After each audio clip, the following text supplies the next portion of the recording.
నమస్తే, welcome to think Andhra. నేను మీ మాణిక్.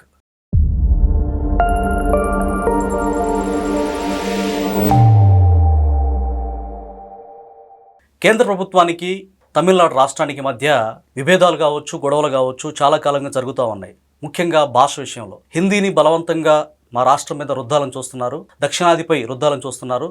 ఇది సహేతుకం కాదంటూ వాళ్ళు ఫైట్ చేస్తున్నారు. అయితే ఈ నేపథ్యంలో పవర్ స్టార్ పవన్ కళ్యాణ్ గారు జనసేనాని ఏపీ డిప్యూటీ సీఎం ఆయన ఆ పార్టీ ఆవిర్భావ సభలో 12 సంవత్సరాల నేపథ్యంలో పిఠాపురంలో పార్టీ ఆవిర్భావ సభ జరిగింది. అయితే పవన్ కళ్యాణ్ గారు తమిళనాడు ప్రభుత్వాన్ని తప్పుపడుతూ హిందీ భాషను మీరు ఎందుకు వ్యతిరేకిస్తున్నారు, అంటే మీ సినిమాలు తమిళ సినిమాలు హిందీలో డబ్ చేసుకుంటారు, హిందీ మాట్లాడే రాష్ట్రాల నుంచి ఆదాయం కావాలి, హిందీ నుంచి మీకు సినిమాల్లో డబ్బులు కావాలి, కానీ హిందీ భాష మీద మీకు ఎందుకు విరోధం అని చెప్పి ఆయన ఒక రకంగా కౌంటర్ ఇచ్చారు. దీనికి సంబంధించి తమిళనాడు నుంచి డిఎంకే సీనియర్ నేత ఎలన్ గోవన్ గారు స్పందిస్తూ, మేము ఇప్పటి నుంచి కాదు 1938 నుంచే మేము పోరాటం చేస్తున్నాం, మేము ద్విభాషకి కట్టుబడి ఉన్నాం. 1968లో మేము రాష్ట్ర అసెంబ్లీలో తీర్మానం చేసాం, చట్టాన్ని కూడా రూపొందించుకున్నాం, అప్పటికి పవన్ కళ్యాణ్ గారు పుట్టి ఉండరు అని చెప్పేసి ఆయన ఒక రకంగా తిరిగి కౌంటర్ ఇచ్చారు. ఇదే విషయం మనతో మాట్లాడడానికి సీనియర్ జర్నలిస్ట్ గరికపాటి రాజేష్ గారు ఉన్నారు. వారిని అడిగి ఆయన స్పందన ఏంటో తెలుసుకుందాం. రాజేష్ గారు నమస్తే. నమస్తే. పవన్ కళ్యాణ్ గారి వ్యాఖ్యలు మనం చూసాం, అలాగే డిఎంకే సీనియర్ నేత కౌంటర్ కూడా మనం చూసాం. ఈ అంశంపై మీ స్పందన ఏంటి? పవన్ కళ్యాణ్ వ్యాఖ్యలు సమర్థనీయం. ఎట్లాగా? ఎందుకంటే పార్టీ ఆవిర్భావ సభలో ఆయన హిందీ భాష మీద, తెలుగులో మామూలుగా మన వాళ్ళు వ్యవహరించే విధానం మీద, తర్వాత ముస్లిమ్స్ ప్రార్థన చేసుకునే విధానం మీద కూడా మాట్లాడారు. అంటే ఒకటండి, ఇక్కడ త్రిభాషా సూత్రం అనేది ప్రస్తావన తీసుకొచ్చారు. ఫస్ట్ అసలు త్రిభాషా సూత్రం అనేది ఏంటనేది తెలుసుకుందాం. త్రిభాషా సూత్రం అనేది కేంద్ర ప్రభుత్వం 1968లో తీసుకొచ్చింది. అంటే దేశంలో ఉన్న అన్ని రాష్ట్రాలు ఈ త్రిభాషా సూత్రాన్ని ఖచ్చితంగా అమలు చేయాలి. ఓకే. అంటే 3 భాషలు. ఫస్ట్ మొదటి భాషగా మాతృభాష, ఆ రాష్ట్రంలో ఏదైతే మాతృభాష ఉందో అది ఇంప్లిమెంట్ చేయాలి. ఓకే. రెండోది ఇంగ్లీష్. మూడోది ఆప్షనల్, ఏదైనా కావచ్చు, అది మీ ఇష్టం. అంటే మీ పక్క రాష్ట్రంలోది, లేకపోతే ఉత్తరాదిలోది కావచ్చు, మీ పక్కన ఉన్న, లేకపోతే ఎట్లా ఏదో ఒకటి, ఏ రాష్ట్రంలో ఏ భాష ఉంటే అది మీ ఇష్టం, ఆప్షనల్ అని చెప్పి వదిలేసింది. ఓకే. దీన్ని ఇంప్లిమెంట్ చేయమని చెప్పింది. దాంతో దక్షిణాది రాష్ట్రాలు ఒక తమిళనాడు మినహా మిగతా అన్నీ కూడా త్రిభాషా సూత్రాన్ని ఇంప్లిమెంట్ చేస్తున్నాయండి. తమిళనాడు ఎందుకని దాన్ని యాక్సెప్ట్ చేయలేదు హిందీని? తమిళనాడు 1938లో ద్రవిడ ఉద్యమం జరిగిందండి. అది ఎందుకు జరిగిందంటే మద్రాస్ ప్రెసిడెన్సీలో ఉన్న స్కూల్స్ మీద హిందీ భాష వద్దు అని చెప్పేసి ద్రవిడ ఉద్యమం రూపకర్త రామస్వామి పెరియారు ఒక పెద్ద ఉద్యమాన్ని తీసుకొచ్చారు. ఓకే. ఎందుకంటే హిందీ మాట్లాడే వాళ్ళు ఆర్యులు అని చెప్పేసి ఆయన చెప్పారు. అంటే ఉత్తరాది వాళ్ళంతా ఆర్యులు, దక్షిణాది వాళ్ళంతా ద్రవిడ్లు. అంటే వీళ్ళు హిందీ భాషను తీసుకొచ్చి హిందీని బలవంతంగా ఇంప్లిమెంట్ చేయటం వల్ల అంటే దక్షిణాది మీద ఉత్తరాది పెత్తనం పెరుగుతుంది అని చెప్పేసి భారీ ఎత్తున ఉద్యమం చేస్తే ఆ రోజున దాన్ని ఉపసంహరించుకున్నారు. తమిళనాడులో తమిళం, ఇంగ్లీషు రెండు భాషలు మాట్లాడతారు మామూలుగా. అవి స్కూల్లో 2 నేర్చుకుంటున్నారు. కానీ వాస్తవానికి హిందీ ప్రచారోద్యమ సభలు కూడా తమిళనాడులో జరుగుతూ ఉంటాయి. పవన్ కళ్యాణ్ ఏమన్నారండి, హిందీ భాష రుద్దుతున్నారని చెప్పేసి మీరు అంటున్నారు కదా అన్నారు. వాస్తవానికి దేశంలో ఎక్కువ మంది మాట్లాడే భాష హిందీ. ఎందుకంటే మీరు ఒక భాష అనేది దేశం మొత్తం మీద ఉంటే కనుక అభివృద్ధి చెందడానికి తొందరగా వీలవుతుంది. ఇప్పుడు అమెరికా ఉందండి, మొత్తం ఇంగ్లీషే మాట్లాడతారు. రష్యా ఉంది, దేశం మొత్తం రష్యానే మాట్లాడతారు. జర్మనీ ఉంది, మొత్తం జర్మనీయే మాట్లాడతారు. అట్లా పాకిస్తాను వాళ్ళు వాళ్ళ భాష మాట్లాడతారు. అట్లా కొన్ని దేశాలు మీరు ఉదాహరణగా తీసుకుంటే వేటికయ్యే ఆ భాషలు వాళ్ళు మాట్లాడుతున్నారు. అట్లా కాకపోతే మన దగ్గరకు వచ్చేసరికి ఏమైందంటే మొత్తం 29 రాష్ట్రాలు, ఒక్కో రాష్ట్రంలో ఒక్కో భాష ఉంది. దీనివల్ల కొంచెం ఆర్థికంగా అభివృద్ధి వెనకబడిపోతుంది అనేది కేంద్రం ఆలోచన. ఓకే. అట్లా అని చెప్పేసి హిందీ భాషను మీరు ఖచ్చితంగా నేర్చుకోవాలని చెప్పేసి రుద్దలా, జస్ట్ ఆప్షనల్ ఇచ్చింది అంతే. ఓకే. ఎందుకంటే ఇంగ్లీష్ కంపల్సరీ, ఎందుకంటే ఈరోజు ప్రపంచీకరణ జరిగింది, అంతర్జాతీయ భాష. అందుట్లో ఇంగ్లీష్ నేర్చుకుంటే ఒక్క ఇండియాలోనే కాదు ప్రపంచవ్యాప్తంగా ఎక్కడైనా అవకాశాలు ఉంటాయి. అట్లా కాదు, మేము ఈరోజు ఎంత జరుగుతున్నా ప్రపంచం అంతా ముందరికి వెళ్తున్నా కూడా మాకు అదేం వద్దు, మేము హిందీ నేర్చుకోము, మేము ఒక చోటే ఉంటాము, మేము తమిళమే మాట్లాడతాము, మొత్తం అంటే తమిళం, ఇంగ్లీషు ఈ రెండే అని చెప్పేసి వాళ్ళు అంటున్నారు. అంటే ప్రపంచం అంతా ఒక రకంగా ఈరోజు ఒక కుగ్రామం లాంటిదని చెప్పొచ్చు. అంటే అన్ని అవకాశాలు ఒక చోటే అందుబాటులోకి ఉంటున్నాయి. ఎందుకంటే సాంకేతికత అంతగా పెరిగింది. అంత పెరిగినా కూడా తమిళనాడు వాళ్ళు అంత భీష్మించి కూర్చుంటున్నారంటే దీనికి అనేక కారణాలు ఉన్నాయండి. ఇప్పుడు అందుట్లో ప్రధాన కారణం ఏంటంటే పవన్ కళ్యాణ్ అన్న దాంట్లో తప్పులేదు. హిందీ భాషని వీళ్ళు ఎందుకు రాజకీయ నాయకులు వివాదం చేస్తున్నారు అంటే 6 నెలల్లో తమిళనాడు అసెంబ్లీకి ఎన్నికలు ఉన్నాయి. ఈ తమిళనాడు సినిమాల్లో స్టార్ హీరోగా ఒక రకంగా నెంబర్ 1గా ఉన్నాడు విజయ్. అతను పార్టీ స్థాపించాడు. ఇప్పుడు ఆ పార్టీ వల్ల ఈ డిఎంకే పార్టీకి ఏదైనా డ్యామేజ్ జరుగుతుందా అని చెప్పేసి వీళ్ళు ఒక ఆలోచనలో పడ్డారు.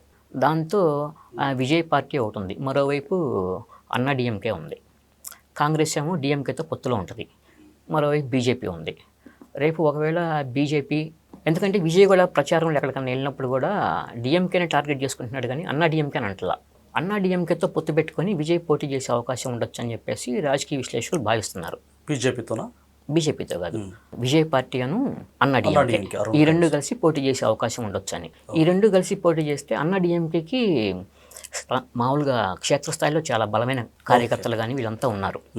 విజయ్కి ఉన్న అభిమాన బలం, అన్నా డిఎంకేకి ఉన్న కార్యకర్తల బలం ఇవన్నీ కలిపితే కనుక డిఎంకే అధికారం కోల్పోయే అవకాశం ఉంటుంది. అందుకని చెప్పేసి ఏం చేస్తుందంటే ఇప్పుడు ఈ హిందీ దీన్ని ఒక ఆయుధంగా తీసుకుంది. ఈ ఆయుధంగా తీసుకొని దీన్ని ప్రజల్లో, అంటే మనం మత విద్వేషాలు అంటాం కదా, అట్లానే భాషా విద్వేషాలు రెచ్చగొట్టే ప్రయత్నం చేస్తుంది. భాషా విద్వేషాలు రెచ్చగొట్టి అది పొలిటికల్ స్ట్రాటజీ. దాన్ని మొత్తాన్ని ఏకం చేసి, తమిళనాడు ప్రజలు మొత్తాన్ని ఏకం చేసి మళ్ళీ ఎన్నికలు నెగ్గాలనేది, తర్వాత అధికారంలోకి రావాలనేది వాళ్ళ మెయిన్ టార్గెట్. అంటే ఎలన్ గోన్ గారు ఇందాక మేము 1968 నుంచే మేము దీని మీద వ్యతిరేకంగా ఉన్నామని చెప్తున్నారు. మీరు ఇప్పుడు ఎన్నికలకి వాళ్ళు ఒక స్ట్రాటజీ ప్రకారం వెళ్తున్నారు. ఫస్ట్ నుంచి కూడా మేము ఒక రకంగా హిందీకి వ్యతిరేకమే అన్న ధోరణి తమిళ ప్రజల్లో కనబడతా ఉంది. అంటే ఈ 1968లో త్రిభాషా సూత్రం వచ్చిందండి. సూత్రం వచ్చినప్పుడు మూడో భాష ఆప్షనల్ అని చెప్పారు కదా. ఆప్షనల్ అని చెప్పినప్పుడు ఏమైందంటే ఆంధ్ర, అప్పుడు ఉమ్మడి ఆంధ్రప్రదేశ్, ఆంధ్ర, కర్ణాటక, కేరళ ఇవన్నీ కూడా మూడో భాషగా, ఎందుకంటే ఎక్కువ మంది మాట్లాడే భాష హిందీ ఉందని చెప్పేసి హిందీ నేర్పించాయి పిల్లలకి. హిందీలో ఖచ్చితంగా పాస్ మార్కులు పెట్టింది. అయితే ఏమైందంటే ఉత్తరాదిన ఉన్న రాష్ట్రాలు మామూలుగా బీహారు, మధ్యప్రదేశ్, ఉత్తరప్రదేశ్ ఇట్లాంటివి ఏం చేసినాయి అంటే వాళ్ళకి కేంద్రం అందుట్లో పేర్కొంది, మీరు మీ మాతృభాష, రెండో భాష ఇంగ్లీషు, మూడో భాష మీరు దక్షిణాది రాష్ట్రాల్లో ఏదైనా ఒక భాషని మీ ఇష్టము పిల్లలకు బోధించవచ్చు, లేదంటే వెస్ట్ బెంగాలీ ఏదో ఒకటి బోధించవచ్చు అని చెప్పింది.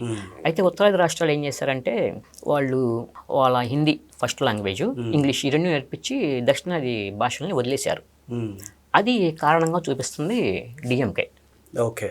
అంటే మేము ఇక్కడ వీళ్ళు మిగతా రాష్ట్రాలు హిందీని నేర్పిస్తున్నప్పుడు వాళ్ళు ఎందుకు దక్షిణాది రాష్ట్రాలకు చెందిన భాషను నేర్పించాలని చెప్పేసి ఆ రోజు నుంచి 1968 నుంచి కూడా వాళ్ళు రెండు లాంగ్వేజెస్, తమిళం, ఇంగ్లీషు. అందుకని పవన్ కళ్యాణ్ అన్నాడు, ఇప్పుడు మీరు ఎట్లా అంటున్నారు, మీకు మీ సినిమాలు డబ్బింగ్ చేసుకొని ఉత్తరాదిని రిలీజ్ చేసుకుంటారు హిందీలోకి, అంటే అక్కడ ప్రేక్షకులు చూస్తే వాటి ద్వారా వచ్చే ఆదాయం మీకు కావాలి, కానీ హిందీ భాష వద్దు, సంస్కృతాన్ని విమర్శిస్తున్నారు మీరు, అన్ని భాషలకు పుట్టినిల్లు సంస్కృతం, అవన్నీ కాకుండా మీరు ఈ విధంగా వ్యవహరించడం సమర్థనీయం కాదని చెప్పేసి అన్నారు.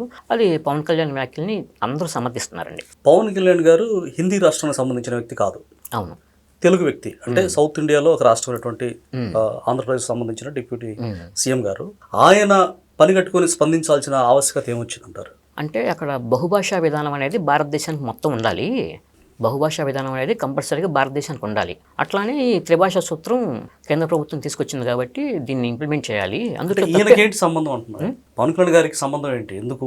ఎందుకంటే ఈయన ఒక రాజకీయ పార్టీ నేతగా దేశంలో జరుగుతున్న రాజకీయ పరిణామాలన్నింటినీ విశ్లేషించి, తమిళనాడులో జరుగుతున్న పరిణామాలు, లేకపోతే కర్ణాటకలో జరుగుతున్న రాజకీయ పరిణామాలు, దేశంలో జరుగుతున్న రాజకీయ పరిణామాలు విశ్లేషించి తన అభిప్రాయాన్ని అక్కడ వ్యక్తపరిచారు. షర్మిల గారు ఒక స్టేట్మెంట్ ఇచ్చారు, అంటే బీజేపీకి సంబంధించి పవన్ కళ్యాణ్ గారు అంటగాగుతున్నారు అన్నట్టుగా మోడీ అమిత్ షా ఐడియాలజీని పవన్ కళ్యాణ్ గారు మాట్లాడుతున్నారు, ఇది తగదు, ఇప్పటికైనా మనసు మార్చుకొని ఇండివిజువల్గా ఆలోచించడం మంచిదని చెప్పి ఆవిడ సజెషన్ చేశారు.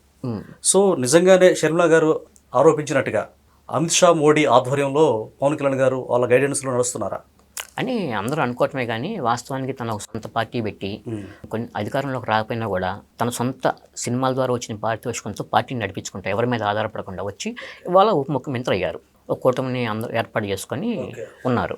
అటువంటి వ్యక్తి ఇప్పుడు వాళ్ళు చెప్పిన దాన్ని ఇంప్లిమెంట్ చేస్తారని చెప్పేసి వీళ్ళు అనుకోవటం అనేది ఒక రాజకీయంగా ఆరోపణ మాత్రమే. ఎందుకంటే షర్మిల అన్నారు, ఇప్పుడు దేశంలో మత విద్వేషాలు ఎట్లా ఉంటాయో భాషా విద్వేషాన్ని పవన్ కళ్యాణ్ రెచ్చగొడుతున్నారు అన్నారు.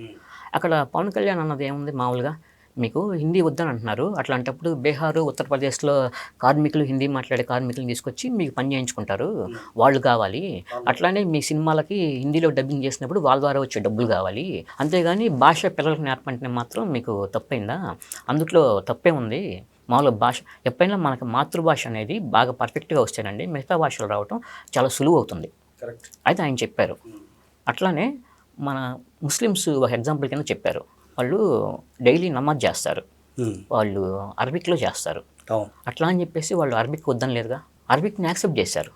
అట్లా మీరు ఎందుకు యాక్సెప్ట్ చేయరని ప్రశ్నిస్తున్నారు ఆయన. అట్లానే తెలుగు వాళ్ళు సంస్కృతంలో ఉంటాయండి మంత్రాలు. సంస్కృతంలో మంత్రాలు చదివినప్పుడు ఆ శక్తి చాలా ఎక్కువగా ప్రజ్వరిల్లుతుంది. అట్లా కాదని చెప్పేసి మీరు తెలుగులో చదవనని చెప్పేసి మన తెలుగు వాళ్ళు గురువుగారి దగ్గర, పూజారి గారి దగ్గర గట్టిగా డిమాండ్ చేస్తూ ఉంటారు. అది ముస్లిమ్స్ చూసి మీరు నేర్చుకోండి అని చెప్పేసి అన్నారు. ఇట్లా ఈయన మాట్లాడిన మాటలు ఒక కాంట్రవర్సీకి దారితీసాయంటూ కొంతమంది ఆరోపణ చేయటం వల్ల ఈ వివాదం నడుస్తుంది. కానీ వాస్తవానికి పవన్ కళ్యాణ్ వ్యాఖ్యలు 100% సమర్థనీయం. ఎందుకంటే తమిళనాడుకి చెప్పాను కదా, డబ్బులు కావాలి, అవన్నీ కావాలి, కానీ ఇది వద్దు. మళ్ళీ తర్వాత త్రిభాషా సూత్రం అయిపోయింది కదా, 2020లో మోడీ ప్రభుత్వం జాతీయ విద్యా విధానాన్ని ప్రవేశపెట్టిందండి. అది కూడా మెయిన్ ఇదే సేమ్ త్రిభాషా సూత్రమే. దానికి కూడా అప్పుడు ఆ రోజు వాళ్ళు వ్యతిరేకించారు తమిళనాడు వాళ్ళు. అయితే దీని మీద రీసెంట్గా ఒక 4 రోజుల క్రితం అసెంబ్లీలో కేంద్ర విద్యాశాఖ మంత్రి ధర్మేంద్ర ప్రధాన్ మాట్లాడుతూ మీరు అనాగరికులు, అప్రజాస్వామికవాదులు అంటూ తమిళనాడు వాళ్ళ మీద కామెంట్ చేశారు. కాకపోతే ఆయన ఆ విషయం నోరు జారారు. అట్లా మాట్లాడకుండా ఉంటే బాగుండేది, అనాగరికులు అనేది అనకూడదు. దాన్ని ఇప్పుడు వీళ్ళు పొలిటికల్గా క్యాష్ చేసుకుంటున్నారు. పొలిటికల్గా క్యాష్ చేసుకుని ప్రజల్లో భావోద్వేగాల్ని, తర్వాత భాషోద్వేగాల్ని రెచ్చగొట్టేసేసి రాజకీయంగా పబ్బం గడుకోవాలని తమిళనాడు వాళ్ళు భావిస్తున్నారు, డిఎంకే పార్టీ. అయితే ఇది ఎంతవరకు వాళ్ళ వ్యూహం విజయవంతం అవుతుందా లేదా అనేది ఇంకో 6 నెలల్లో అసెంబ్లీ ఎలక్షన్ ఉండేయండి. అవి వచ్చినప్పుడు మనకి ఆ ఫలితం కనపడుతుంది. అప్పటి వరకు ఎదురు చూద్దాం.